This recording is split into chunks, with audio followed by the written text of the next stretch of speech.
Hi, everyone. Welcome back to the Chitheads podcast.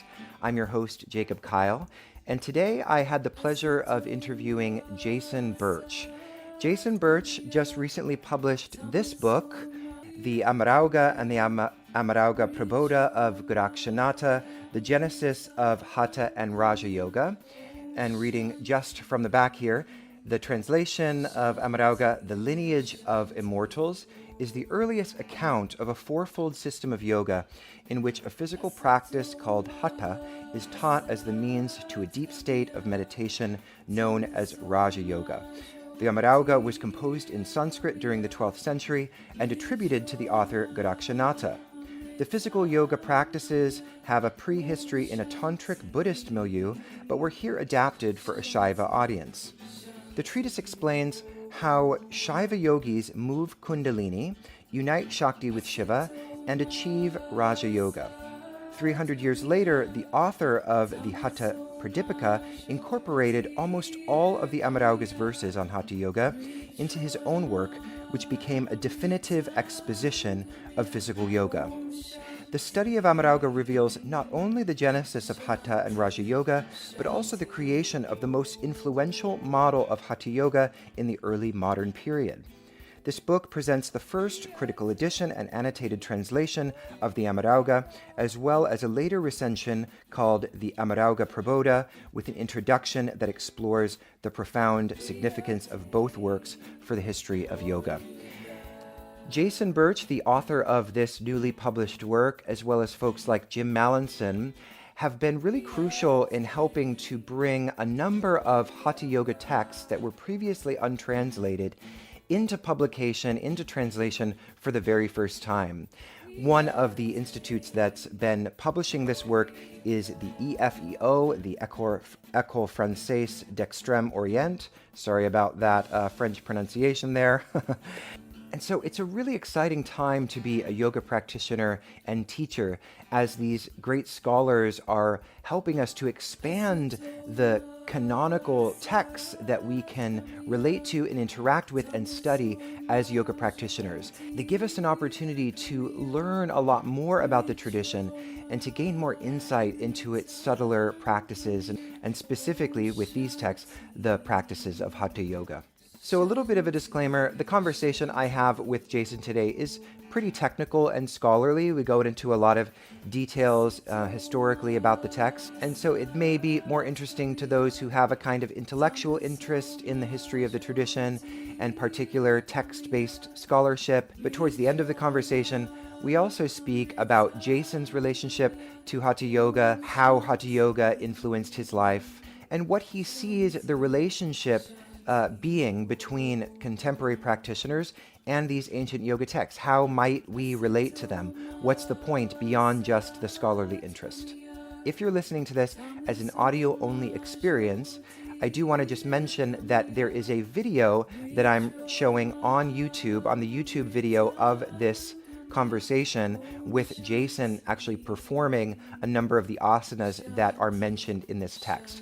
So if you are listening to this as a podcast, head over to YouTube, find Chitheads, search for Chitheads in the search bar, watch the video, and also subscribe and like the video so that more people can find it. It takes a lot of time and energy to put together each one of these episodes, and we don't at the moment have any advertising going on.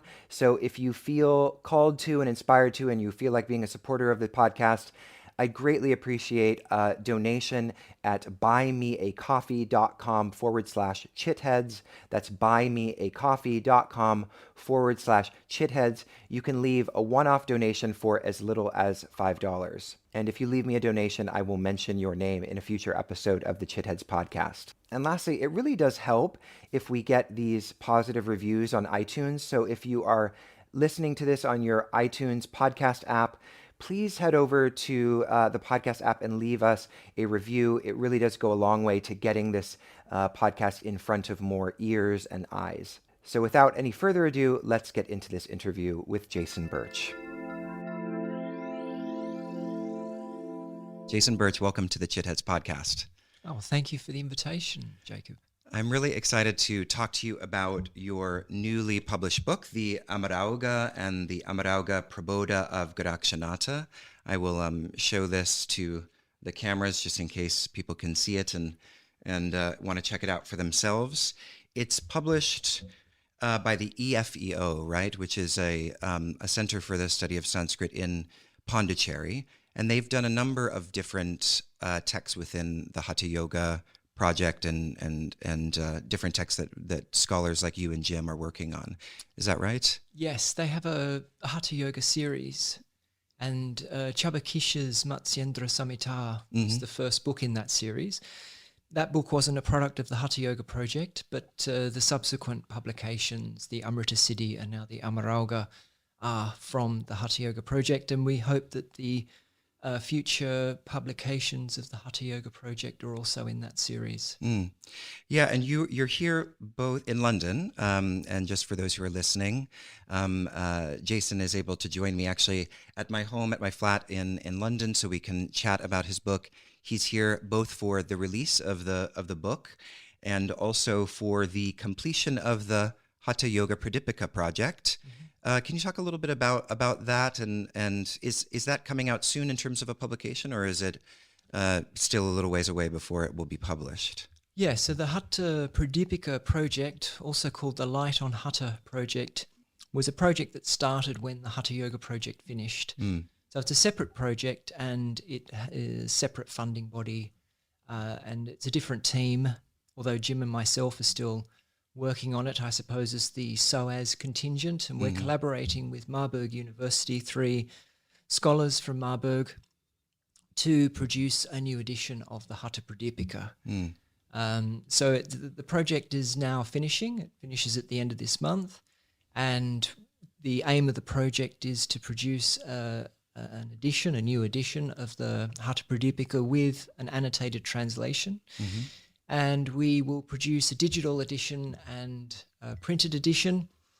We have launched a beta version of the digital edition, so it's a sort of a draft, if you like, with some of the features that we're testing or trialing, but we hope to add more features and also finalise some of the notes and other, I suppose, parts of it before it becomes, I suppose, goes from the beta to the alpha, if that's the computer language that one uses.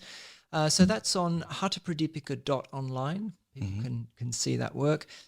And we're now working towards producing a printed book of the Hatha Pradipika, which may also be in the Hatha Yoga series of the EFEO and the IFP as well. And how many texts of the Hatha Yoga series are presently published, and how many are sort of on the order, as it were? Well, 3 have been published, and I hope to publish 2 more this year.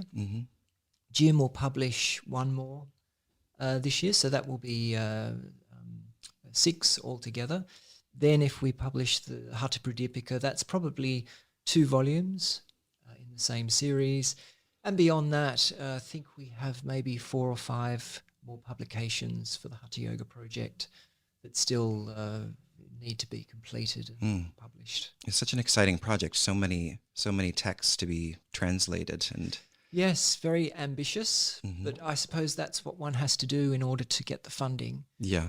But yeah, the project finished in October 2020, so we're now trying to do that work in addition to new work that we've taken on since the project finished. Excellent. Well, congratulations on the publication. And I'll just repeat the full title so everybody can look it up themselves. It's the Amaraugha and the Amaraugha Praboda of Gorakṣanātha, The Genesis of Haṭha and Rāja Yoga, a critical edition and annotated translation by Jason Birch, who of course I'm speaking to. So Jason, what led you to this text specifically, or initially, in terms of the rest of within the context of the rest of your research and work on Hatha Yoga texts? Well, I worked on the text for my doctoral thesis. Oh, okay. Because the text that I was editing and translating for my doctoral thesis, the Amanasca, it has a verse that also appears in the Amaraugha. So when I saw that, I realized that there was some connection between the two texts. Well, I should now say more precisely that the verse in question is shared between the Amaraugha Prabodha and the Amanaskar. So this led me to sort of read the Amaraugha Prabodha, and while I was traveling around India collecting manuscripts for the Amanaskar, if I visited a library that also had a manuscript of the Amaraugha Prabodha, then I looked at it and tried to get a copy of it.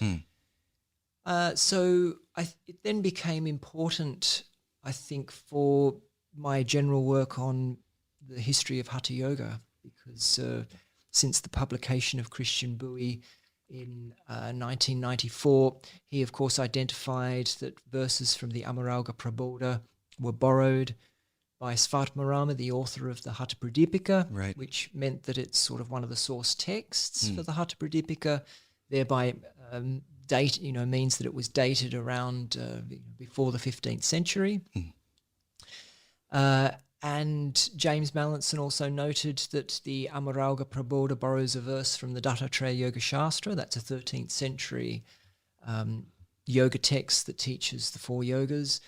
So around 2015, before the Hatha Yoga project started, we were under the impression that the Amaraugha Prabodha was perhaps a sort of a slightly later Hatha Raja Yoga text that was probably written around the 14th century. So what do we learn from about the history of Hatha Yoga from this text? Well, from the Amaraugha Prabodha, I suppose we learn that Hatha and Raja Yoga, I suppose after the composition of the Amanaskar, which basically teaches Raja Yoga, it mentions that there's a preliminary yoga, but it doesn't give the name of the yoga. And it is likely not to have been Hatha Yoga, because the text goes on to criticize some of the key techniques of Hatha Yoga, such as pranayama, mudra, karana, and so forth. So it basically teaches Raja Yoga, and the Raja Yoga is fairly independent insofar as one practices Shambhavi Mudra, and it's through that practice, which is basically a sort of a gazing type of meditative practice where you sort of fix the eyes, keeping them very still, the eyes half open, half closed, but the meditative focal point is internal. And then that brings about a state of meditative absorption. It talks about the mind and breath being intimately connected. So when the mind slows down and stops working as it normally does, then the breath stops, or the breath perhaps becomes imperceptible. And that's really, as far as the Amanaskar is concerned, that's all you really have to do to achieve Raja Yoga. But what we start to see after the Amanaskar is this sort of pairing of Hatha and Raja Yoga, where Hatha is a means to Raja Yoga, and it's often taught with mantra and laya yoga, a sort of a fourfold system, which we see in the Amaraugha and Amaraugha Prabodha. In this, well, particularly in the Amaraugha Prabodha, it's very clear that this fourfold system is based on 4 types of student, ranging from a rather dull, unresponsive, I liked that part. Yes, student, to one of exceptional capabilities. And the rather dull student is prescribed mantra yoga, one with slightly more capability, laya yoga, the more capable student, hatha yoga, and the exceptional student, raja yoga. Those that receive mantra, laya, and hatha, after a period of time, they then achieve raja yoga. But the exceptional student, it seems, can sort of go straight to Raja Yoga, practice that for 3 years and achieve the goal, which is liberation from samsara. So we see the 4 yogas being taught together as a system based on the 4 types of student. And we also see that Hatha Yoga by this stage has quite a strong physical practice, the 3 mudras, and at the time that the Hatha Yoga project started in 2015, we thought that these 3 mudras were perhaps borrowed from an earlier Shaiva text called the Amrita Siddhi, which we knew was composed before the 12th century because there's an old Chinese manuscript of this text. But when we started to read the Amrita Siddhi for the Hatha Yoga project and with other specialists, particularly Peter Santo, who specializes in Buddhism, and this was actually the first time we had the opportunity to read the text with the old Chinese manuscript. Before that time, we had been using Indian manuscripts that were more recent and had been changed. We now know that they'd sort of been changed to write out Buddhist elements that were in the original work. And these Buddhist elements were in the Chinese manuscript. So as soon as we started to read it, it became clear that the text was intended for a Buddhist audience. So that was quite an important discovery because, that was perhaps the first important discovery, I should say, because then the second important discovery was that when the Hatha Yoga project started, I went to India and started to visit more libraries that I knew had a manuscript catalogued of the Amaraugha Prabodha. And I collected, I think, 2 or 3 more manuscripts. Out of a total of how many that you ultimately had? 6. So I had, I think, 2 or 3 before the project started, and then I collected another 2 myself, and then a researcher at the EFEO, Vishwanath Gupta, found another manuscript at a library in Tirupati that wasn't catalogued, so that was a nice surprise. But it was actually 2 manuscripts that I collected immediately after the project started from libraries in Chennai that preserved a much shorter version of the Amaraugha. And that became very important because when I compared the shorter version to the longer version, it was clear that the elements of the longer version, the Amaraugha Prabodha, that revealed that it was a compilation borrowing from other texts, such as the Amanaska and the Dattatreya Yoga Shastra, were no longer in the shorter version, that these had been added at some point. And also there were other passages, such as, for example, the 4 types of student, as well as some discursive passages at the end on Raja Yoga, talking about various passages and citing a couple of other texts as well, that were also not in the shorter version. So when I looked at the shorter version, the structure of it seemed much more coherent. This discursive sort of ending that the longer version had was not there. So it was basically just an introductory passage, a question to Shiva to ask, how is Raja Yoga taught with the other 3 yogas, mantra, laya, and haṭha, and then the main part of the text is just a discourse on those 4 yogas, and then there's a very short conclusion, 2 verses at the end. And so it's quite clear that this, I think, was closer to the original version of the text, that wasn't a compilation but an original work. And so we were then able to sort of see that the Amaraugha and the Amrita Siddhi had a very close connection. In fact, the Amaraugha invokes a Siddha named Siddha Buddha, who was probably quite a rare figure in the Siddha pantheon, but he was probably located in the area where the Amrita Siddhi was composed, which is modern-day Mangalore. So we could place these texts close together, and of course then we had this sort of very interesting situation where we had a physical practice intended for a Buddhist audience and composed within a Buddhist text, sort of borrowed and repurposed for a Shaiva audience within this 4-fold system of yoga, mantra, laya, haṭha, and Raja Yoga, that then became very influential right through to the early modern period. And the texts that we see composed on Hatha and Raja Yoga from the 12th century to the 15th century in particular often adopt this fourfold system. So that really changed, I think, our conception of the early history of Hatha and Raja Yoga, which is why I was bold enough to create the subtitle or to go with the subtitle of the book, the genesis of Hatha and Raja Yoga.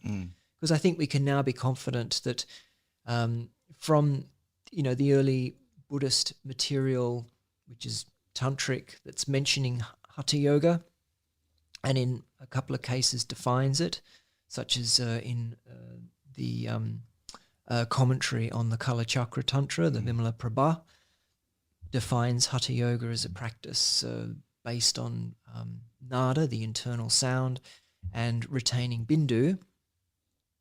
And then we get the Amrita Siddhi, which doesn't mention Hatha Yoga, but nonetheless has this physical practice of the three mudras and nada or sandhana, the 4 stages of yoga that follow it. We now had a Shaiva text, that was teaching a physical practice of Hatha Yoga in a form that was very close to the other Shaiva texts that we know preceded the Hatha Pradipika and heavily influenced that sort of what became the archetypical text on Hatha Yoga from the 15th century onwards. So it was a breakthrough really in our understanding of the early history. So can you describe what you're mentioning that it really shifted the perspective on the relationship between Hatha and Raja Yoga in this historical period? So from the scholarly perspective or lay perspective, what was kind of the sense of their relationship prior to this discovery? Well, I mean, I through my doctoral work, I was under the impression, and to some extent I still think Raja Yoga started out this way. Raja Yoga started out as a yoga that was probably a little antagonistic towards Hatha Yoga. Right, like the Vivekananda kind of antithesis towards Hatha Yoga. Yes, although the Amanaskar was also critical of Advaita Vedanta and the Gnostic path as well. It was critical of the Vedic path, of just about everything other than its own system of yoga. So it was critical of ascetic traditions, probably including those that were doing strong forms of tapasya, and it was critical of Hatha Yoga. So I believe that Raja Yoga probably started as largely an independent system, and then what we see in the Amaraugha is Raja Yoga being brought into a relationship with other yogas, particularly Hatha Yoga. And it seems to me, now that we also know that the physical practice that became Hatha Yoga was part of this fourfold system, it seems to me that the fourfold system was a mechanism by which a Shaiva community could integrate yogas from different places, mantra, laya and hatha, and in a sense subsume them to a yoga that they believed was the king of all yogas, which is sort of how Raja Yoga was defined and understood, the best of all yogas, which was essentially their interpretation of samadhi, of the sort of meditative state that's a necessary cause for liberation. So it's a way that they could integrate other systems of yoga, I suppose, creating a system that was of greater appeal to a wider range of people, those who are practicing mantra, those practicing simple meditative techniques, which is essentially laya yoga, those doing a physical practice, which is hatha, and then those doing, just a sort of the Shaiva form of meditation, which they called Raja Yoga. So I'd love to talk a little bit about the content, the sort of sampradaya or the lineage stream that's connected to this text. And you talk about the Amaraugha as a term that's quite multivalent, and is a reference to Raja Yoga at one time, and then it's also the divine stream of teachings, or translated literally as a stream of immortals, which, as you say, refers to the lineage of immortal siddhas that begins with Matsyantranatha and Gorakṣanātha, who are the pioneers of Hatha Yoga and founders of the ascetic order, known in more recent times as the Natha Sampradaya. So I'm wondering if you can just talk about the lineage of the siddhas and how we contextualize them within the larger scope of Indian religions. Yes, so the text is attributed to Gorakṣanātha in all the colophons, and there are a couple of references to Goraksha at the beginning and the end of the text. Mm-hmm. Whether the text was composed by him or a disciple within the tradition is hard to say, but nonetheless, the text begins by saying these 4 yogas have been taught by Goraksha, and the end of the text says that he dwells forever in Amaraugha, mm-hmm. and he taught the first 3 yogas in order to achieve Raja Yoga. So it's, possibly the earliest yoga text that we have of Gorakṣanātha, and we know from other texts, in particular the Hatha Pradipika, but there are a few other textual sources as well, that he's considered to be one of the founders of Hatha Yoga. Mm-hmm. He was a disciple of Matsyendra, and so those 2 teachers in particular, Matsyendra and Goraksha, tend to be attributed with the founding of Hatha Yoga. So I think that adds weight to the importance of the Amaraugha, and as well as the fact that perhaps Goraksha's contribution to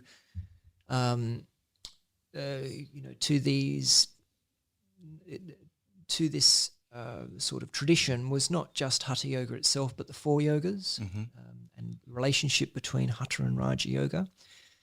And because we see a close connection with the Amrita Siddhi, the teachings of which are attributed to Virupaksha, another siddha, mm-hmm. the same lineage, we also start to see that the siddha tradition itself is really emerging from an interaction between Shaiva and Buddhist traditions at that time, tantric traditions. And this is perhaps the first textual evidence that we have of teachings from a Buddhist siddha tradition moving into a Shaiva siddha tradition. Mm-hmm. So I think that's quite special as well. Well, that's kind of one of the questions that I had, was that, there seems to be an equivocation, or maybe I just don't know enough about Hatha Yoga being sort of originally, quote unquote, a Buddhist tradition that was then adapted into a Shaiva lineage, or it was Shaiva and then it was appropriated by Buddhists. And then we, of course, have texts like the Dattatreya Yoga Shastra, which is essentially Vaishnava.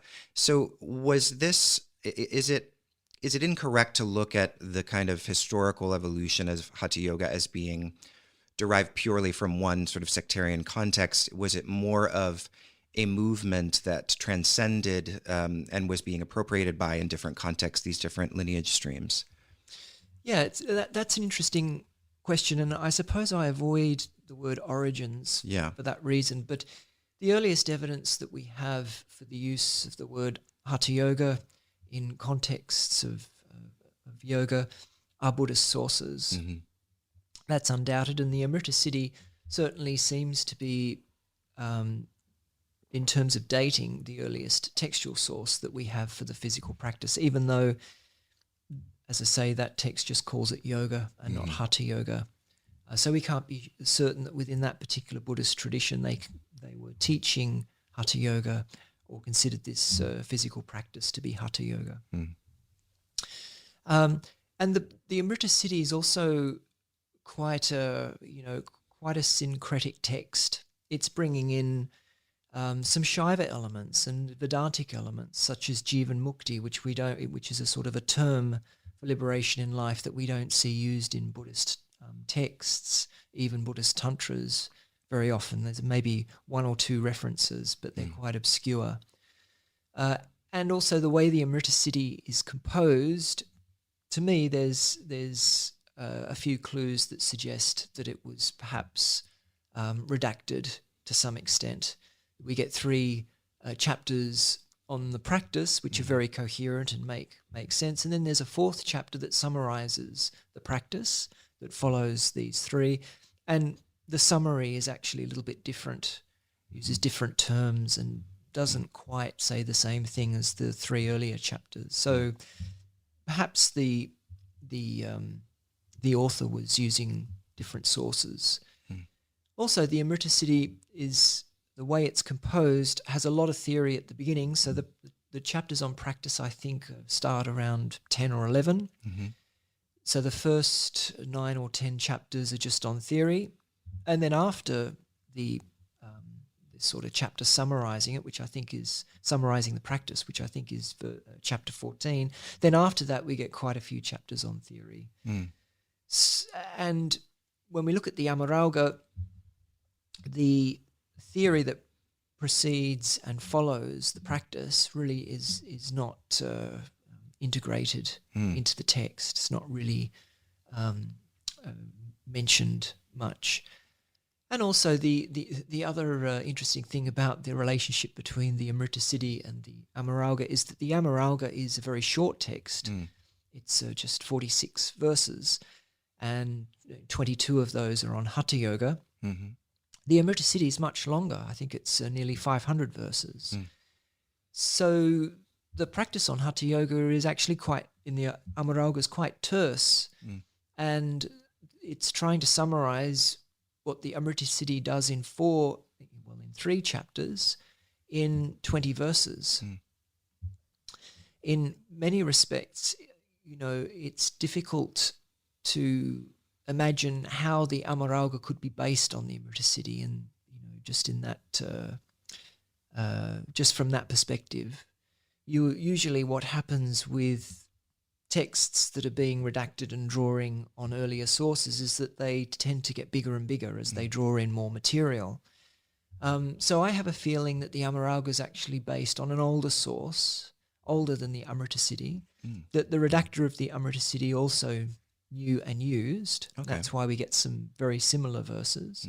But that this older source was probably much shorter, and like the Amaraugha, just had, was trying to summarize the practice in 20 or so verses.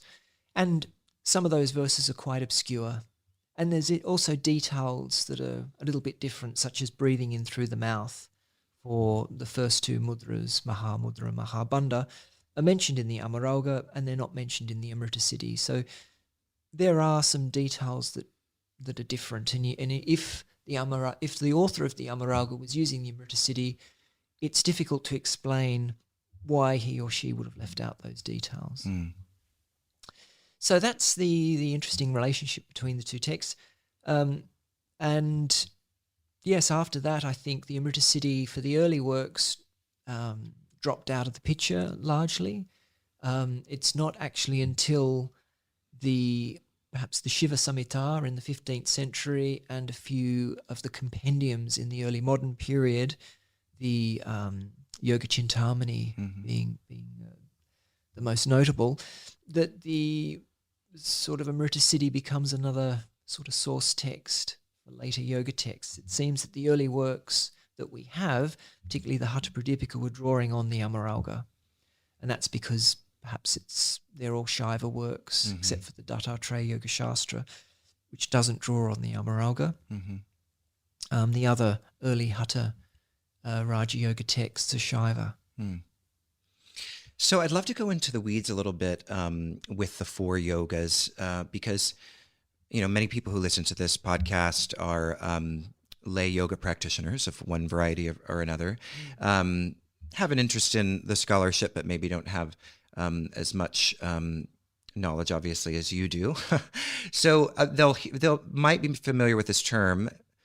They might be familiar with this term 4 yogas as being the 4 yogas of the Bhagavad Gita, which of course is the yogas of karma, bhakti, raja, and jnana yoga, which is an earlier idea of 4 yogas, but obviously very different. So let's just talk about a little about the details of these 4 different yogas. So what would have been the practice of mantra yoga in the text as you understand it? Well, in the Amaraugha, it seems to be a practice involving 2 stages. The first just starts with the repetition of Om, and there's also an element of visualizing Shiva as part of that. And then it seems to move into a second phase where a longer mantra or a different mantra is used. It doesn't say what that mantra is. In fact, the Amaraugha's description of mantra yoga is perhaps a little bit obscure, a little bit corrupt in the second part of it.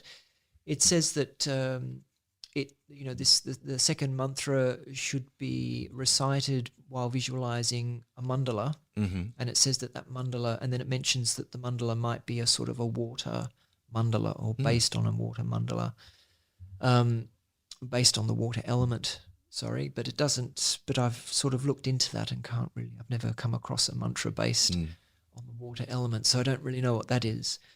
But then it also says that while the mantra's being repeated, and it has to be repeated 100,000 times, one luck, that one also has to do a fire sacrifice for every 10th repetition, which is actually a lot of ritual practice. Yeah. And it also mentions the different products that have to be thrown into the fire, such as honey and ghee and so forth. So if one were doing that for every 10th repetition, it would be a lot of you'd need a lot of those products, a lot of ghee, a lot of honey and so forth, and that would be expensive. Yeah. So it's an unusual practice. I don't know. I mean, perhaps it was done, but it would be a big undertaking. Yeah. And feels more external when we're talking about mantras here, because, in more esoteric Shaiva traditions, you have this, internal process of mantra repetition. Would this have been more like a kind of external japa practice where they're physically repeating it with the voice? I don't think the text says whether it's, mental japa or vocal. I mean, the fact that there's this ritual element attached to it. Yeah, makes it seem. Perhaps it's more likely that it was vocalized. But the text doesn't say. Right. So then laya yoga, I know that some people in the kind of modern postural world often associate that with shavasana and or forms of what are now in modern practice called yoga nidra. But what in this text was laya referring to as a practice? It's a simple meditation practice, a visualization of Shiva, visualizing nectar flowing in the body, and basically, I mean, it's similar to the practice of laya in the Dattatreya Yoga Shastra, which is connected to Shavasana and other simple sort of concentration techniques, concentrating on the space between the eyebrows and so forth. It's aiming towards dissolving the mind. So it's chitta laya, dissolution of the mind. And in this case, yes, it's a sort of visualization practice. I see. So if mantra is either a mental or vocal repetition of the mantra, then what's unique about the laya is that it's more harnessing forms of visualization. Yes. Yeah. Okay. Visualizing Shiva. Yes, and the nectar flowing in the body too, I think. And it has, I think, I'd have to look up the exact benefits of laya yoga, but I think it's coming more from Shaiva traditions that used meditative practices on nectar as a healing practice. So I think from memory, the benefits of laya yoga are essentially healing diseases and extending life and so forth. Yeah. But not immortality or liberation. Yeah, he lives an extra 300 years without wrinkles and grey hair. Oh, that must be nice. Yeah. So I was like, I need to start doing that practice. Excellent. I can't see any grey hairs. Because I'm blonde, That's the luck of the blonde hair. Okay. Well, I think yours are fairly blonde. hidden. I'm going blonde. Yeah. I mean, that's a nice thing about our hair color. It just starts to look a bit lighter. You get the white. Yeah, we go white. Yeah. So it's very interesting. And then the Hatha Yoga practice, as of course many people know, if they're familiar with, this corpus of texts, it's not, the many thousands of asanas that we see in modern postural yoga. This practice of Hatha is oriented around a sequence of 3 seals or mudras. So the great seal, Mahamudra, the great lock, Mahabandha, and the great piercing, Mahaveda. So can you speak a little bit about those 3? Yes. So they're done together. So there is a verse that says that if you practice Mahaveda without Mahamudra and Mahabandha, it's pointless, or fruitless. So I imagine that the 3 were practiced as a sequence, starting with Mahamudra, which is done in an asymmetrical position with one leg extended, the other leg bent at the knee and the heel pressing against the perineum. The yogi then leans forward and holds the foot of the extended leg. So it's a bit like Janu Shirshasana in modern yoga traditions. The yogi then takes a breath in and performs the chin lock, and that's Mahamudra.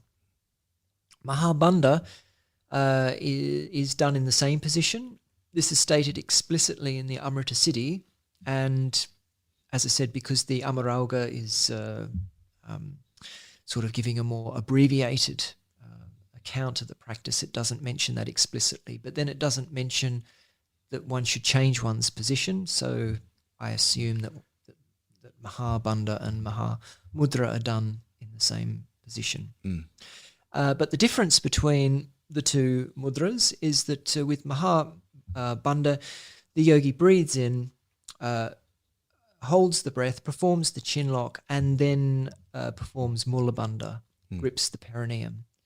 So we don't have Uddiyana, the 3rd bandha that's often taught in modern yoga, but also in the Hatha Pradipika and later texts. Here there's just 2 bandhas, and they're done during the retention and in the practice of Mahabandha.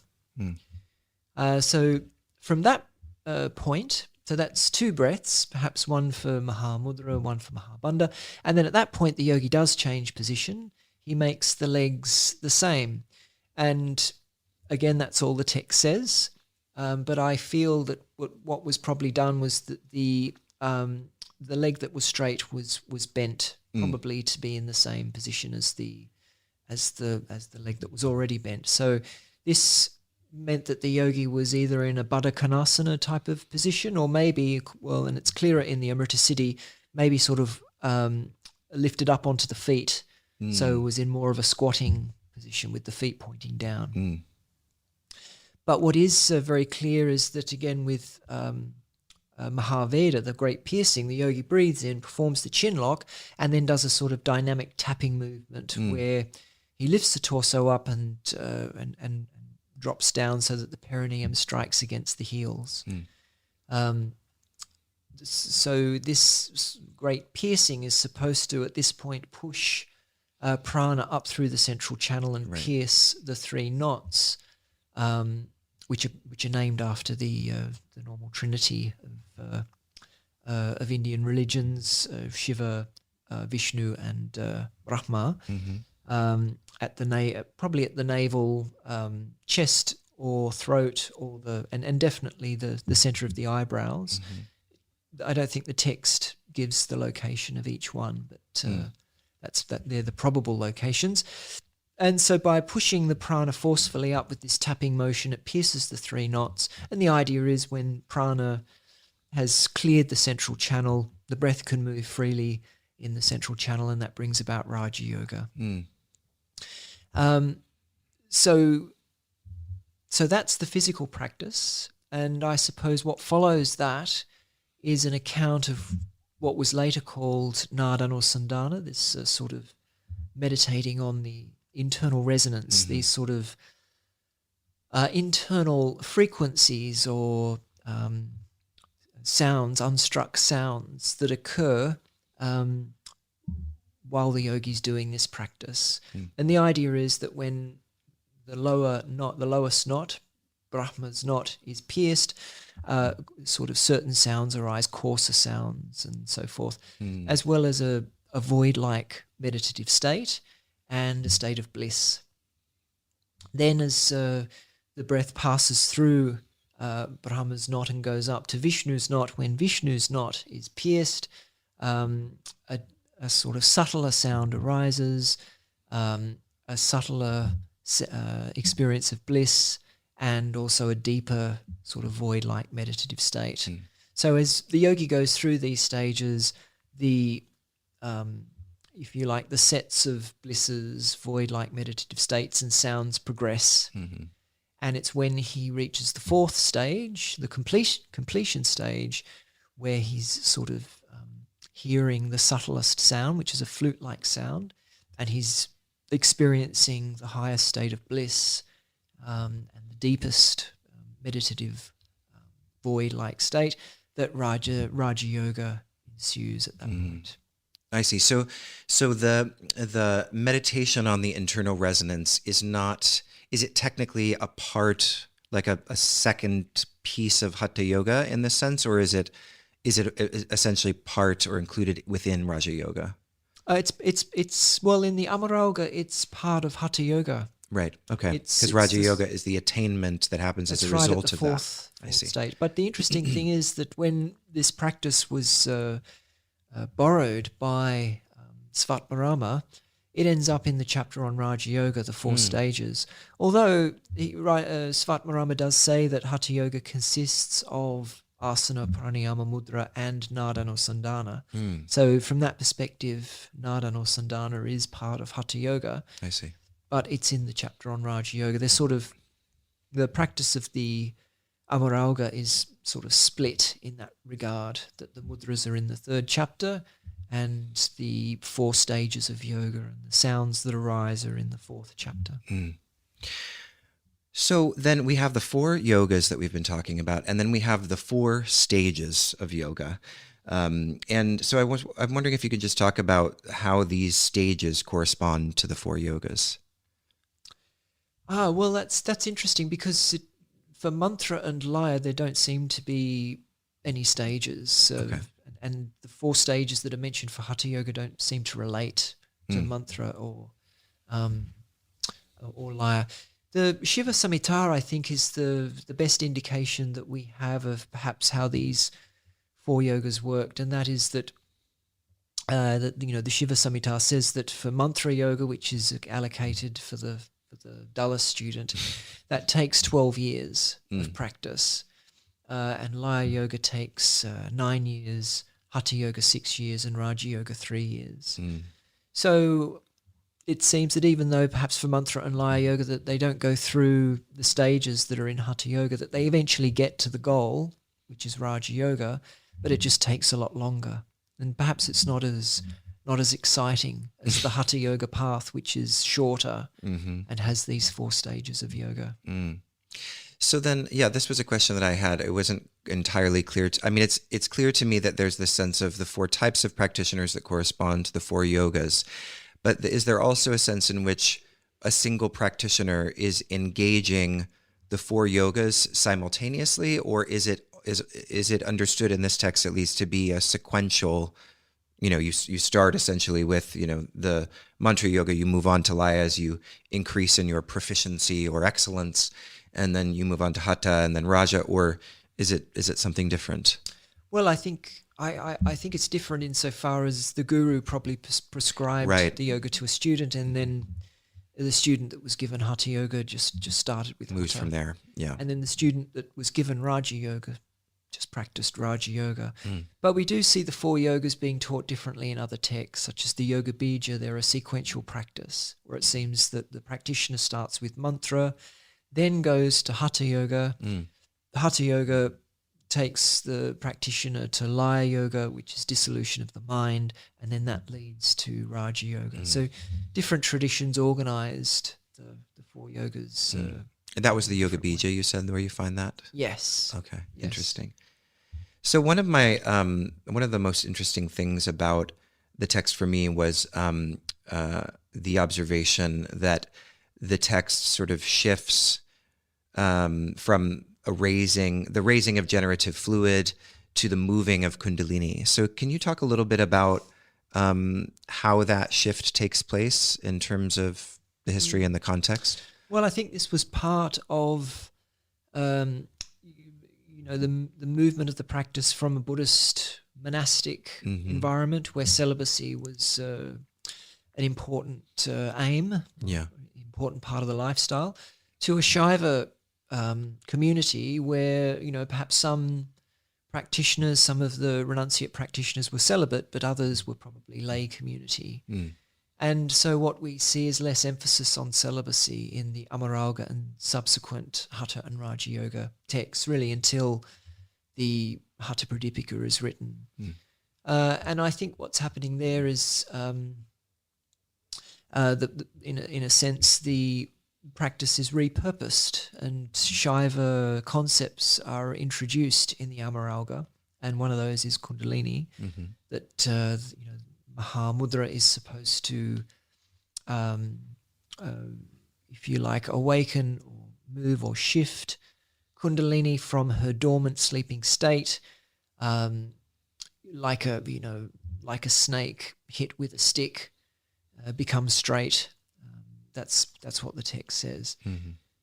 And I suppose we have to relate that back to an earlier verse, one of the verses within the introduction that talks about the teachings of the siddhas. This is where we get the mention of the word Amaraugha in the sense of a lineage of immortals, a lineage of siddhas. And that was that they were aiming in this particular tradition to unite Shiva and Shakti, to move the sun and the moon into the central channel. The moon melts and floods the body with nectar, and Shiva and Shakti unite at the Brahmarandha at the top of the head. So moving Kundalini is probably, I think, should be understood within that context. And in the section on Hatha Yoga, there's really no mention of moving Bindu up through the central. Bindu's not mentioned at all, actually. Bindu is mentioned in the introductory passages. It's said that Bindu and Nada are the great medicines, but even knowing that, unless one has a guru, one ends up dying. And that's a problem because the aim of the text is immortality. Right. That's I think a strong focus. So those verses are saying that the guru is essential, and perhaps the raising of Bindu wasn't essential for this tradition. The text also says there were two types of Hatha Yoga at the time, based on the practice of either Bindu or Nada, and it defines Hatha Yoga as a method that's accomplished through the breath and Nada. And then the fact that we don't get Bindu mentioned in the section on Hatha Yoga suggests to me that it was teaching the tradition of Hatha that focuses on Nada rather than Bindu.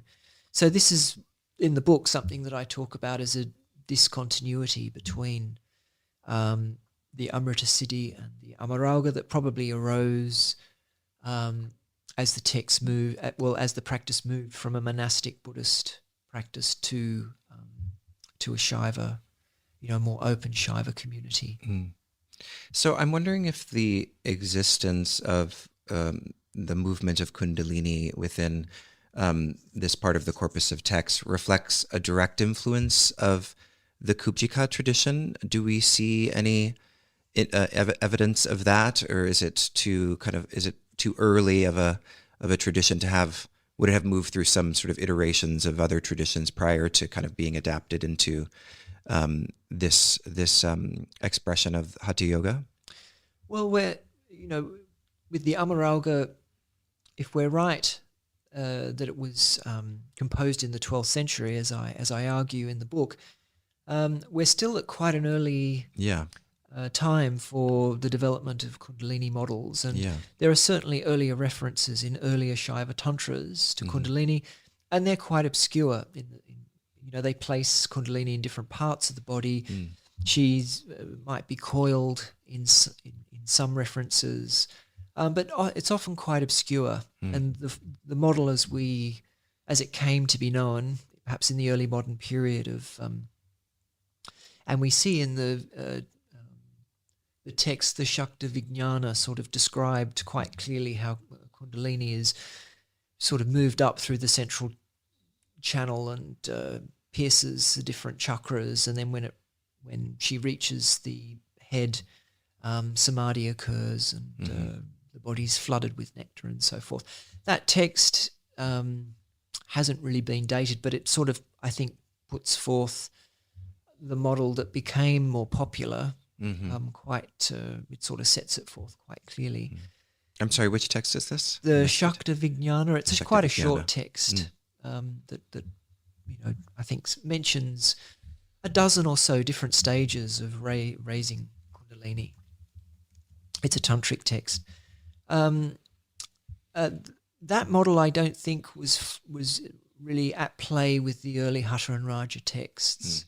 And really what we get is just mentions of moving Kundalini. So Shakti Chalana is really the main practice that the texts talk about, and that's waking Kundalini up from her dormant state, where she's blocking the central channel, and that's a problem for a yoga practitioner, because you want to move prana into the central channel, particularly if you're working with that idea that you need to pierce the 3 knots to unblock the central channel, so that you can get the breath moving in the central channel, which is essentially the requirement for samadhi. You're no longer breathing through Ida and Pingala. You're not breathing through the nose anymore. Your breath is moving in the central channel. So that seems to me in regards to Kundalini, what they emphasize, moving her so that she's no longer blocking the central channel. But then other texts do explicitly state, such as the Amaraugha, that one is also aiming towards uniting Shiva and Shakti. Right. And the Yoga Bija is another such text. So that would imply that Kundalini Shakti is moved up through the central channel to unite with Shiva in the Brahmarandra, or the head somewhere. But in other texts, they just talk about moving Kundalini and don't mention raising her. Dattatreya Yoga Shastra is a good example of that. So in that text, it's the emphasis is more on unblocking the central channel and then moving prana and maybe fire into the central channel. So when do we begin to see, and this probably takes us beyond the Amaraugha, when do we begin to see kind of more evidence of chakras literally referred to within texts, within Hatha Yoga texts? Well, they are there. The Vivekamartanda is a good example. And what period is that? That's probably sort of 12th, 13th century. Okay. One of the earlier texts, probably written before the Dattatreya Yoga Shastra. I mean, so it's difficult to date or see a sort of a linear sequence of the earlier texts. Some of them probably developed in different traditions, perhaps without, in some cases, perhaps not in direct dialogue with some of the other texts. But it seems to me that the basic practice of the Amaraugha, which is these 3 mudras followed by Nadana or Sandana, what we start to see in the Vivekamartanda and the Dattatreya Yoga Shastra are more techniques being added. So the Vivekamartanda has a collection of 6 mudras, and Mahamudra is one of those. It doesn't teach Mahabandha and Mahaveda, which is strange because those 3 mudras are in the Dattatreya Yoga Shastra and the Hatha Pradipika, and in both of those works, as we see in the Amaraugha, they're supposed to be practiced together. So it's strange that the Vivekamartanda doesn't teach them as a triad. And there, the Vivekamartanda brings in the practice of the 6 chakras, but it's, I think, part of that sort of syncretic project, if you like, to bring theory and practices from different traditions and to meld them together, in the case of the Viveka into the format of sort of Sharanga yoga, a 6 auxiliary yoga, if you like. With the Dattatreya Yoga Shastra, it's bringing together Ashtanga yoga with a tradition of haṭha that consisted of the 10 mudras. But we see other early texts composed at the same time that were teaching, their original works that are teaching a very basic practice. The Yoga Taravali is a good example where it teaches kumbhakas with the practice of the 3 bandhas. There we get not only Mula bandha and the Chinlock, Jalandhara bandha, but also Uddiyana bandha, perhaps being taught for the first time. And they're applied during the kumbhaka, and that again is supposed to raise Kundalini and allow the yogi to move the breath into the central channel. The Yoga Bija is another early work that teaches a form of Shakti Chalana. It doesn't teach the practice, so, not the earlier ascension. A later ascension had kumbhakas and pranayamas added to it, but in the earliest ascension that we have, it's concerned, it seems, mainly with just describing Shakti Chalana as the practice. And there it has some similarity with the Amaraugha in that both texts teach the 4 yogas, and in terms of Shakti Chalana, it's a matter of piercing the same 3 knots in the central channel. So there's some shared theory there. And this type of Shakti Chalana is also seen in the Gorakṣanātha, which adds the more detail about the practice. In that case, there's 4 kumbhakas and the practice of the 3 bandhas during each retention, as well as this Sarasvati Chalana, which is wrapping a cloth around the tongue to stimulate and awaken Kundalini. Wrapping a cloth around the tongue. Yes, and then pulling and massaging it. I see. The idea being that the tongue is connected to the central channel, and then Kundalini is at the base of the central channel. So if you move the tongue, you're in some way or other tugging on her doorbell. Waking her up that way. Interesting. So yes, I think all of that was happening between the 12th and the 15th century, between the Amaraugha and the Haṭha Pradipika, and it's really the Haṭha Pradipika that looks at these different traditions and tries to bring them together within a new format. And the new format is asana, pranayama, mudra, and nādanusandhana. And the asanas are coming from other texts, such as the Vasishtha Samhita, which doesn't teach Hatha or Raja Yoga, but sort of teaches a Vaishnava system of Ashtanga Yoga. And part of that includes some dynamic postures, or not dynamic, but strenuous, if you like, Mayurasana, and what's the other one? Kukutasana, balancing on the hands. So the in order to formulate a compilation of 15 postures, Svatmarama borrows heavily from the Vasishtha Samhita, and then brings in some other asanas from a tradition associated with Matsyendra. And these include Matsyendrasana, probably Paschima Tanasana, and Dhanurasana, and so forth, non-seated postures. And then the pranayama consists of 8 kumbhakas, as well as, of course, the Shatkama, which is drawing from a different tradition that's not really codified, the teachings of which are not codified in any of the texts that we have at hand at the moment.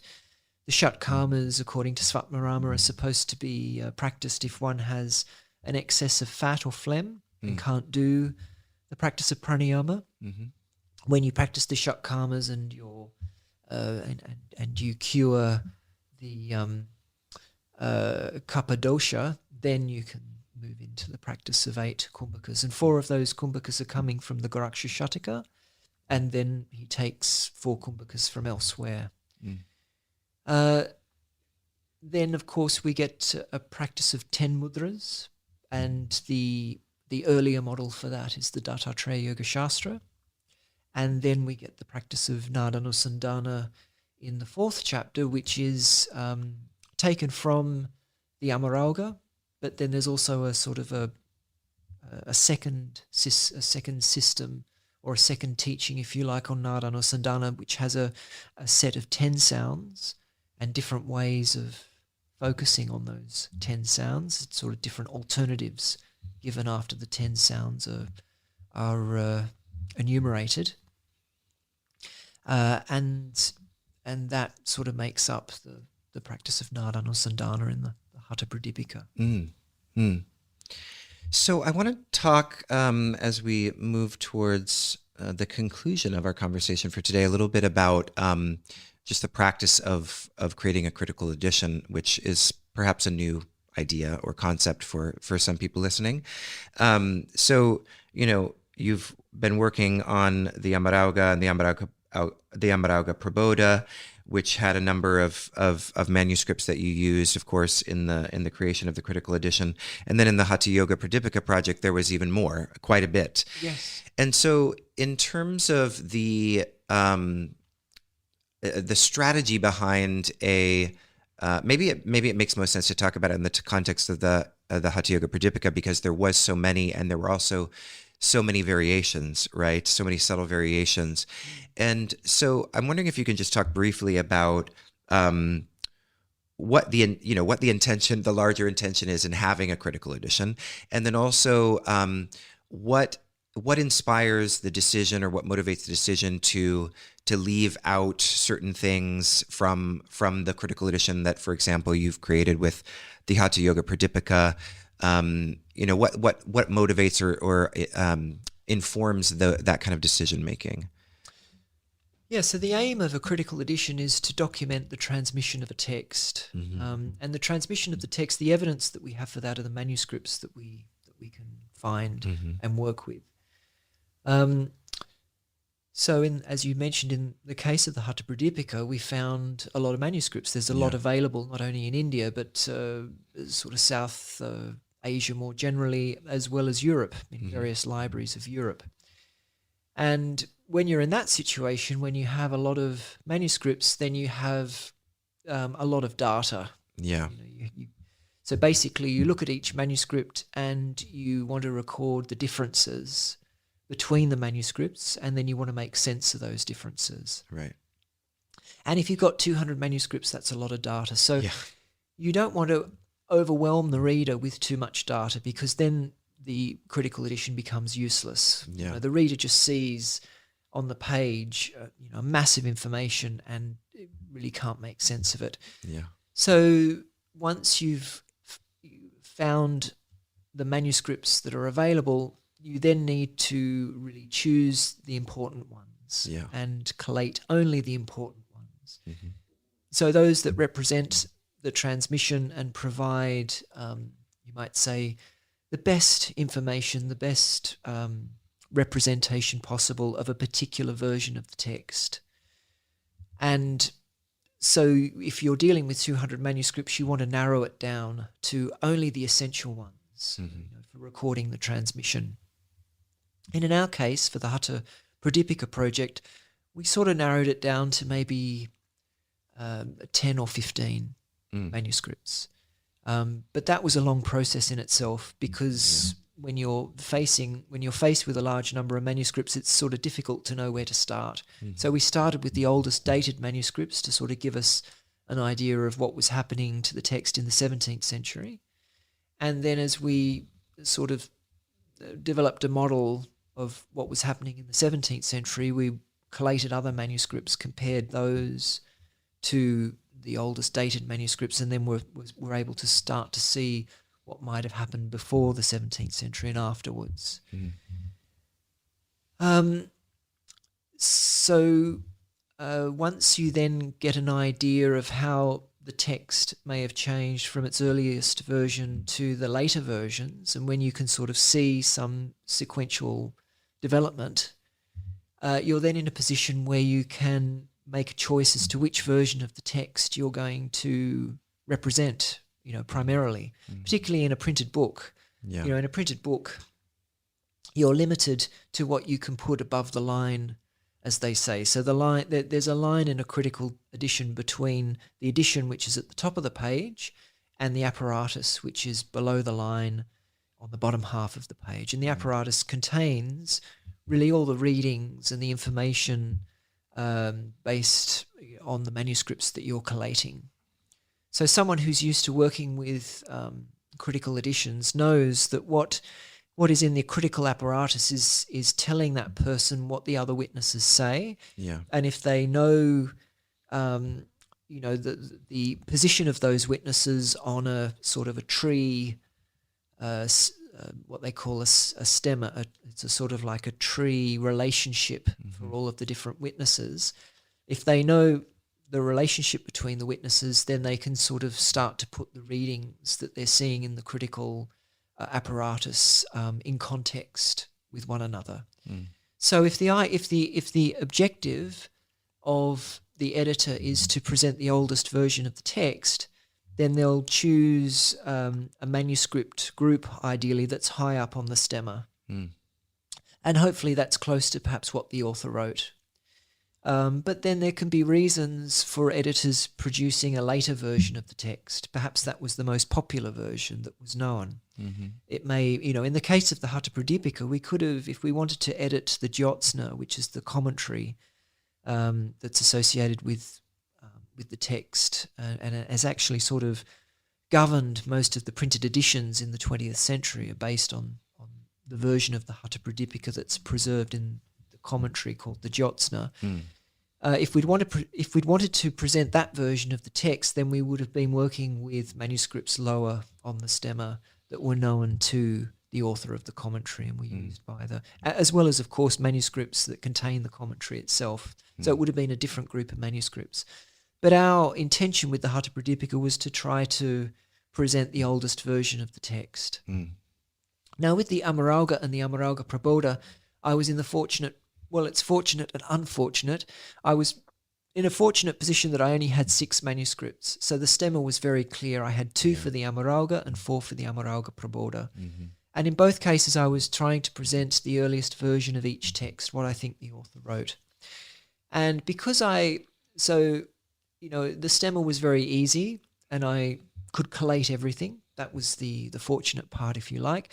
The unfortunate part was that with only 6 manuscripts, invariably there are parts of the text that are corrupt or, if you like, have fallen into disrepair or have deteriorated, and the manuscripts that you have at hand don't necessarily provide the solutions because, if you can imagine a text from the 12th century right through to the 20th century and it's being copied over and over again, you really would want to see all of the copies that were made, ideally even that by the author themselves, to be able to fully document the transmission and to know exactly what the author wrote.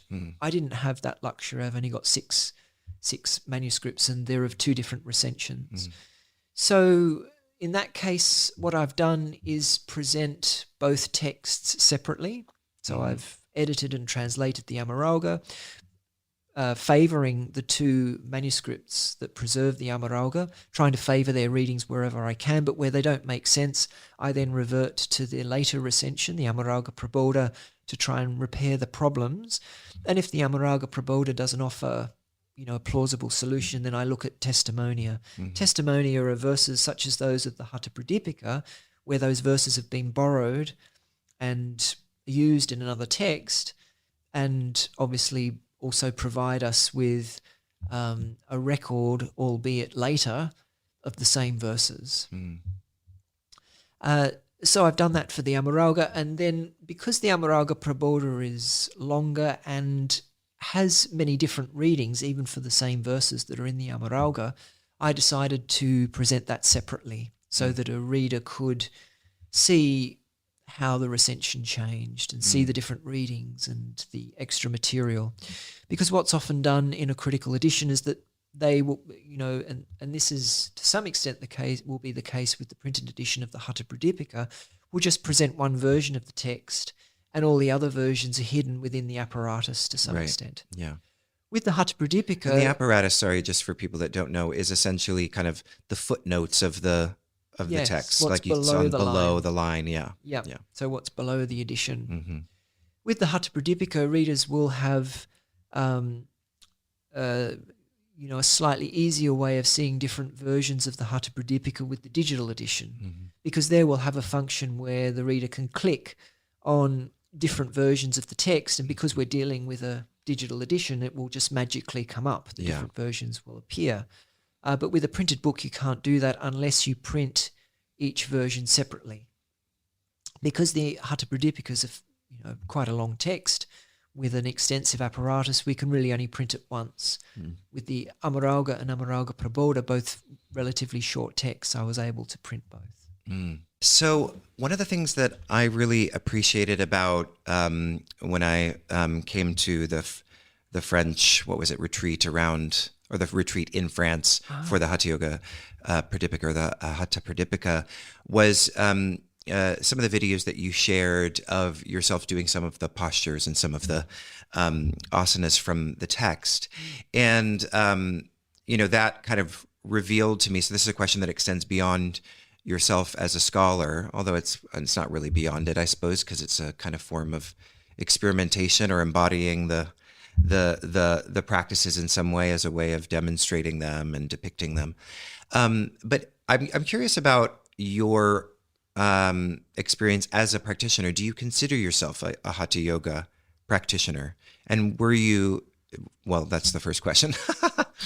I consider myself a yoga practitioner. Yeah. And I've learnt several styles of modern yoga. Okay. But as you said, I feel it's important to experiment physically with what texts describe in order to try and understand the textual descriptions, because there's often ambiguities, elements that are missed out or omitted in a textual description. And it's when you try to do it physically that you may suddenly sort of fill in some of the gaps, or see that there are perhaps different ways of interpreting a textual description of a practice. Yeah. So were you a practitioner of modern postural yoga prior to going on the scholarly journey, essentially? No, they sort of happened at the same time, Okay. and that was just fortuitous that I sort of changed my undergraduate degree from a major in classics to one in Indian studies, Right. because I had a Latin teacher that kept referring to the cognate words between Latin, Greek and Sanskrit, and I was also getting more interested in Eastern philosophy. And then I met the lecturer in Sanskrit, and he told me that he'd been working on a text that had never been translated or edited before. And of course, coming from the classics where everything's been studied and translated and edited over and over again, that to me was a wonderful situation to learn of. And when he told me that there were actually dozens of texts within Indian libraries that really hadn't been studied by modern scholars, then I changed my major from classics to Sanskrit. And it was just so happened at that time during my undergraduate degree that I was also struggling to deal with chronic asthma that I'd had from an very early age, the age of 2 or 3. And during my teen years had been prescribed a lot of medication for it, had been hospitalized usually once or twice a year. Wow. And in my early 20s, perhaps owing to an unhealthy lifestyle during my long hours of study, not enough exercise, poor diet, all those sorts of things, my asthma was getting worse. So someone suggested, you should try the practice of yoga. It's very good for your breathing. And I did that. And I found a very good teacher, Simon Borg-Olivia, in Sydney, Australia. And he knew how to teach yoga to an asthmatic, because actually you can make asthma worse if through certain breathing exercises, hyperventilation and so forth will induce an asthma attack. Whereas he taught me how to do yoga to to manage asthma. Mm. And within a year, I was free of medication completely. Wow. And so that just sort of made me all the more determined to learn the practice as well as I possibly could. I started learning different styles. I learned Shivananda yoga, Iyengar yoga, Ashtanga yoga.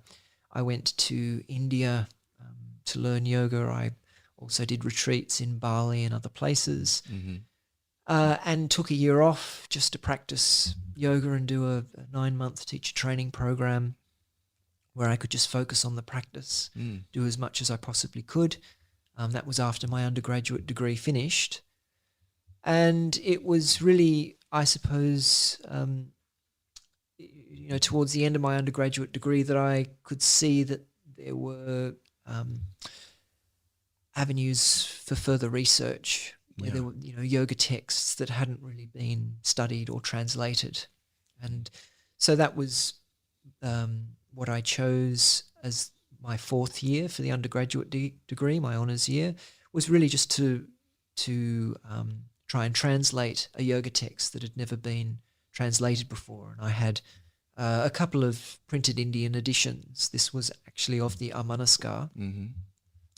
And that led to me quickly realising, as well as my supervisor realising, that the printed editions were inadequate. They had a lot of problems and mistakes with them.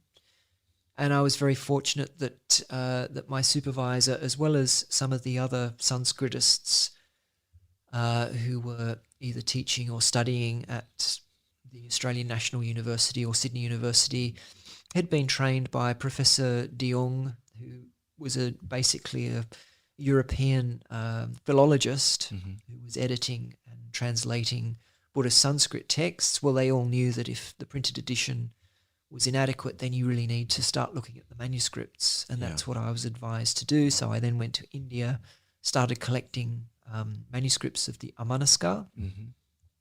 I used 6 for a sort of a draft edition for my undergraduate thesis, and that really formed the basis for my doctoral thesis and the proposal that I made to study with Alexis Sanderson at Oxford. Yeah. And by that time I was teaching yoga professionally, practicing it daily, and sort of, I suppose, devoted to the practice, study and teaching of yoga. That's excellent. So I'm curious about any, you've been in your own scholarly exploration discovering all of these different kind of practices, and in your experimentation of those practices, I'm curious if you've felt a sort of, I don't know, some sort of experiential profundity from a particular practice that you wouldn't have been introduced to if you hadn't studied the texts. Well, the texts certainly have influenced my practice a lot, particularly pranayama. I practice pranayama the way it's described in the Haṭha Pradipika, basically. Which is, how is that different from other ways? Well, Bastrika and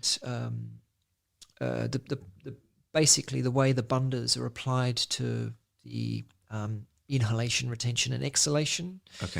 It's not really taught in modern yoga. Right.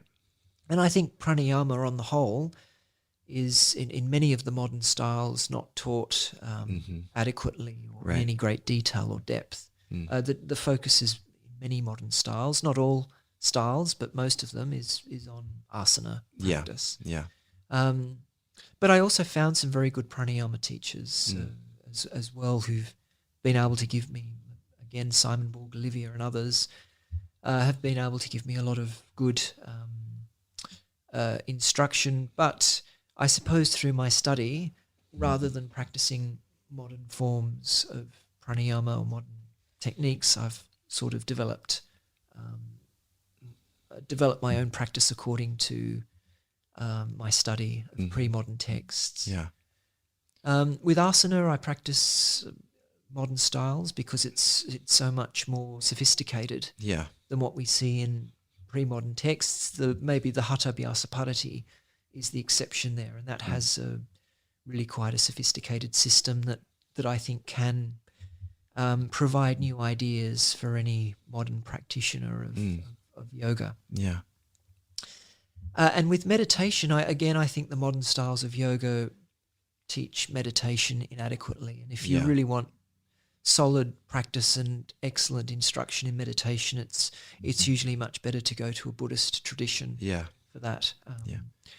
Because it's their main practice. Yeah. And It's been preserved in a way that's not the same in other traditions. that's right, and it's got a lot of sophistication to it, and they've got living traditions of it as well. So they have practitioners who've spent years and years meditating solidly and can give you good instruction, good practical instruction on how to deal with all sorts of problems and difficulties that might arise. And of course, the Buddhist traditions also provide a very good environment for practicing intensively. This retreat system where you just for 10 days or whatever practice meditation solidly. So at one point I did a lot of Buddhist retreats. Like Vipassana. A little bit of Vipassana, but I found Vipassana a bit Rigid. a bit too regimented. Yeah. So I found Zen sesshin type of retreats, particularly American Zen, where you sort of already had this fusion between an Asian tradition and it's the way it might be applied to to a modern lifestyle that we see in Europe or America and so forth. So I found that particularly. I found certain teachers within the American Zen tradition to be very helpful. So I suppose I've created a synthesis of different modern styles of yoga as well as Buddhist styles to formulate my own practice. Yeah, and it seems like that sort of synthetic adaptation would you say, is that reflected in kind of the history of the tradition as we see it in the evidence of texts? Yes, it is. It certainly happens. I mean, across the centuries, people are innovating and they're borrowing from different traditions. It's just done more surreptitiously than what it is done today. It's sort of done under the straitjacket, if you like, of their own tradition and their own language. So they tend to disguise innovation. Yeah. And use older texts within their tradition to sanction innovation. And what is the resistance to innovation? Does that go back to kind of the Vedic limitations on, shifting away from that Brahminical orthodoxy, or is it something else cultural there? I wouldn't necessarily say it's resistance to innovation, but it's sort of innovating in a particular way. Okay. That's consistent with the tradition's teachings. Yeah. So it's well integrated by the time it's written down or perhaps taught formally. That's how I see it, because innovation definitely takes place. We see how for example, how the practice of the Amaraugha changes to eventually become part of the practice of the haṭha pradipika, and by that time there's all these other techniques that have been added and different dimensions to the practice. It's not just 3 mudras and Nāda-nusandhana, it's a lot of other things as well. So they did innovate in a significant way, but it was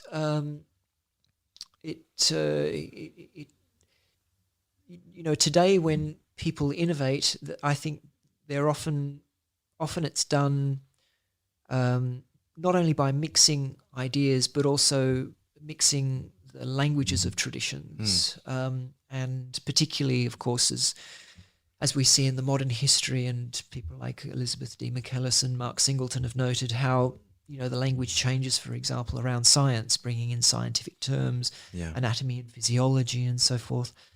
Well, the difference I see, I suppose, between modern yoga and pre-modern yoga is that the language of pre-modern yoga within a tradition stays largely the same. Yeah. Sure, new terms and maybe introduced, but essentially the structure and the tropes and so forth that a tradition uses stays the same, and new material gets sort of integrated within that. Mm-hmm. Whereas with modern yoga, it's much more flexible that way. Yeah. Talk about yoga through the lens of Tai Chi or Qigong or martial arts or calisthenics. You can apply the language of the fitness industry when you teach yoga. You can forget about the Indian tradition. Well, when I say you, I mean various teachers can choose to forget about the language of the Indian tradition if they're teaching yoga and teach it solely with anatomy, physiology, and other ideas and concepts. So it's much more fluid and flexible today in that regard. I remember a number of years ago now when I was interviewing Jim, and I asked about sort of the relevance of the Hatha Yoga text to modern practitioners, and he said, well, I'm not sure there is any.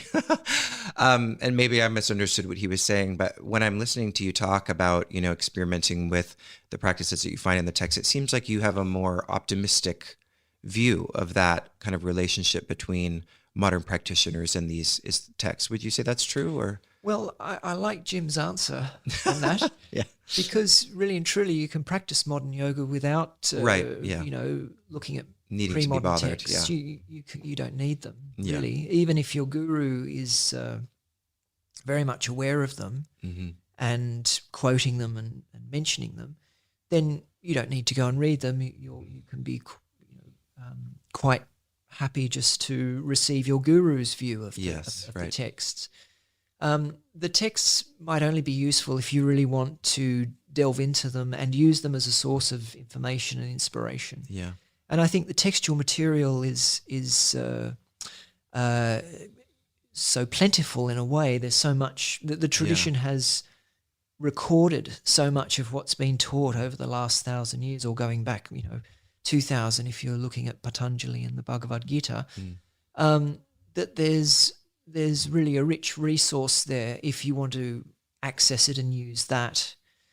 And you don't have to use it.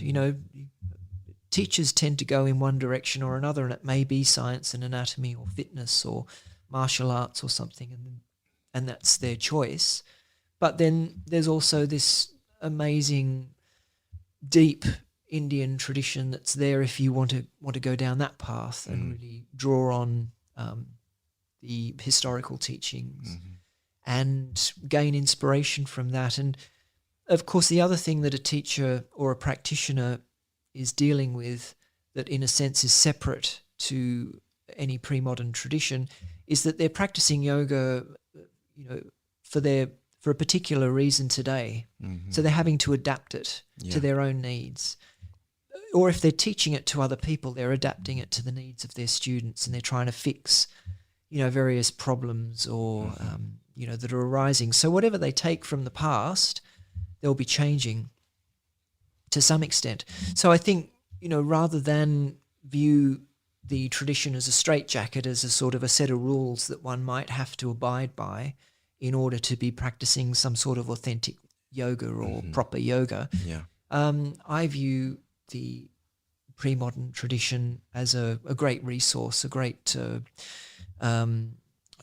informative voice on the practice of yoga that has come down to us through countless practitioners and their wisdom and experience that in a sense gets distilled and in the texts that we have.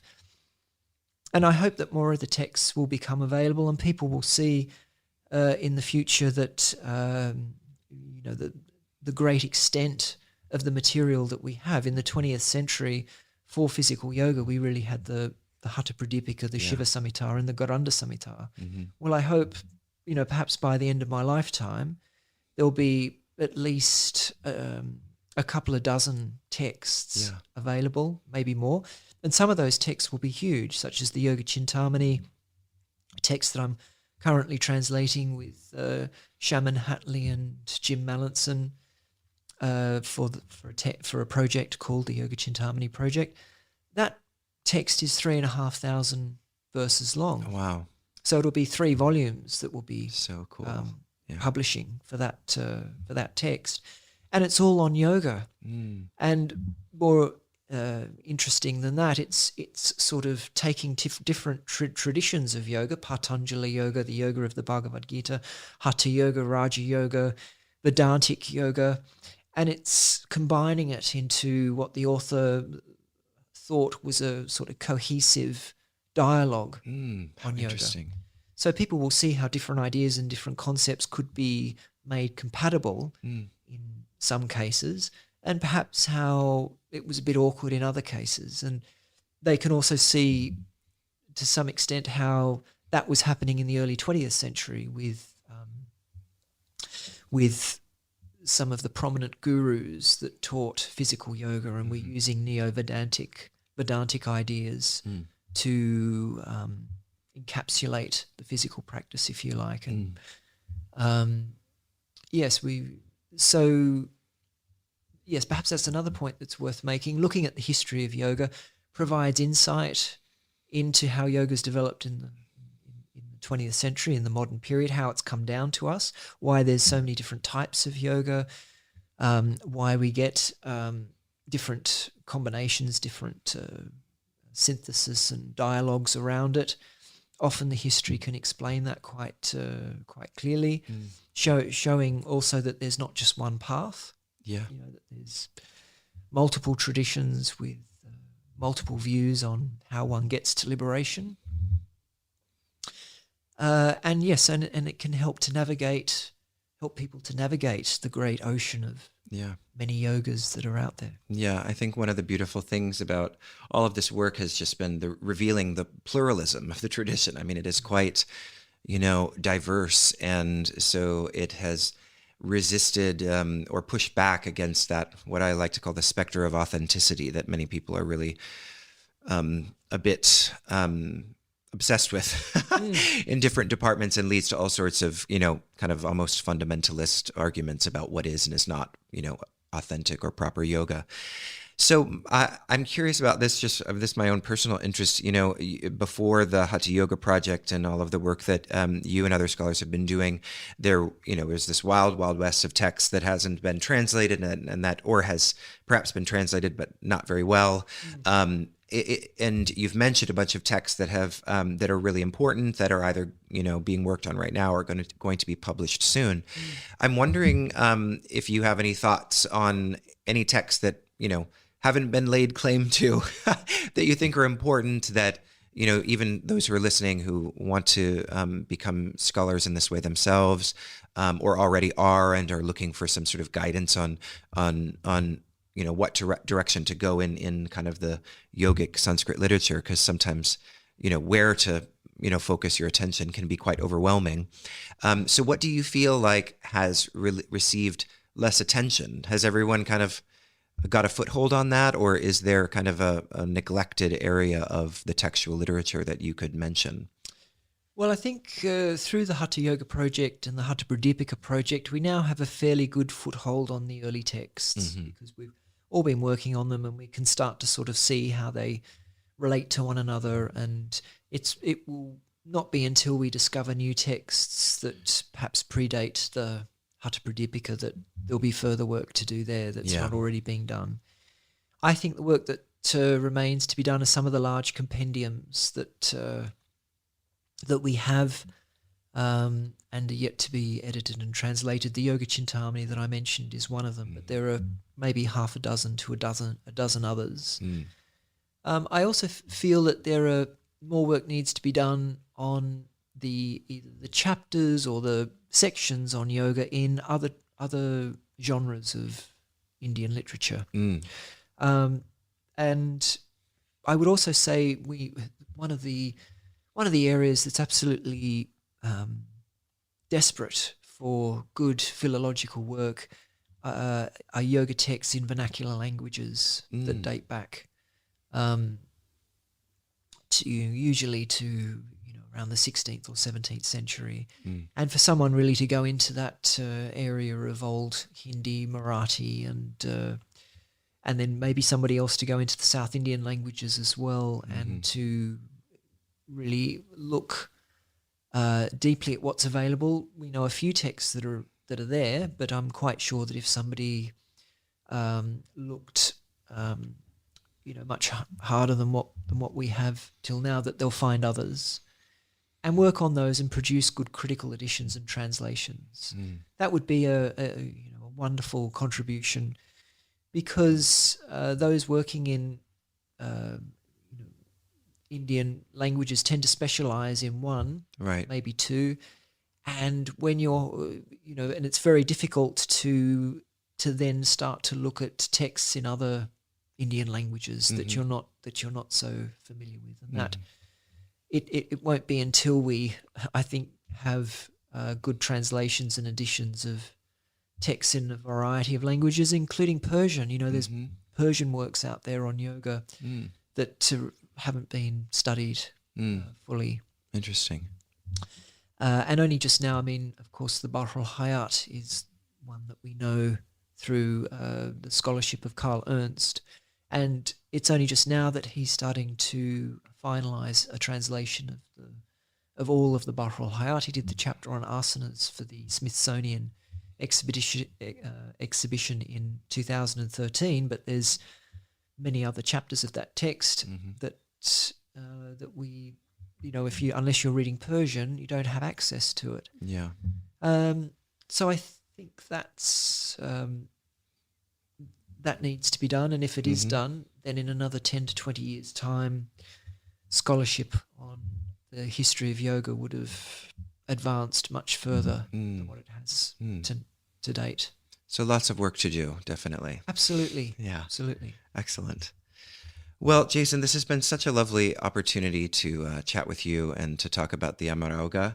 And I'll just mention it one more time that I've been speaking with Jason Birch, who has recently published this text, the Amaraugha and the Amaraugha Prabodha of Gorakṣanātha, the Genesis of Haṭha and Raja Yoga, which is a critical edition and annotated translation. And once again, you can get that at the EFEO website. I don't know what it is off the top of my head, but if you search EFEO Pondicherry, you can find it there. I had to send the administrator an email, quite old-fashioned, to get her to send it to me, but she was able to do it pretty quickly. So if you want to get a copy of Jason's book, then head to that website. Is there any other place it's going to be available, or that's generally the website where you can find it, right? I think that's it. Yeah. Okay, not Amazon yet. No, I don't think so. No. Not quite yet. So, Jason, what would you like to share with the audience in terms of perhaps what they should look out for in terms of your work? Are you doing any projects coming up that people could keep their eyes on? Yes. Well, there's the Light on Haṭha project. The digital edition, a beta version of it, is now available, but we hope to update that, finalise it, and then produce a printed book. The Yoga Chintamani project that I mentioned, in a year or two, the first volume of that should be published. And I think people, particularly those who've got some interest in Indian philosophy and know something of Vedanta and Mimamsa and so forth, will really enjoy seeing how the author interpreted yoga through those traditions.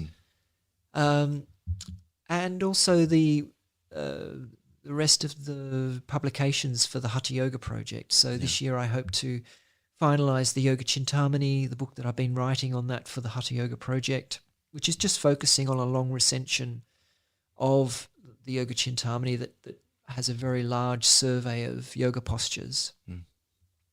And that's really an opportunity just to talk about the history of the Yoga Chintamani itself and the history of yoga postures. Then also the Hatha Abhyasa Paddhati should be out soon, I hope by the end of the year. Jim's working very diligently on the Dattatreya Yoga Shastra, and that will be published soon. I think he's also done a lot of work on the Vivekamartanda and the Gorakṣanātha. And then beyond that, I hope to also do the Yoga Bija and the Yoga Taravali. Excellent. Okay. Lots to look out for. Excellent. Yes. Well, Jason, it's been such a delight and a pleasure. Thank you for joining me on my birthday. Oh, well, thanks very much, Jacob, for the invitation and for the interview. Absolutely. It's been a delight.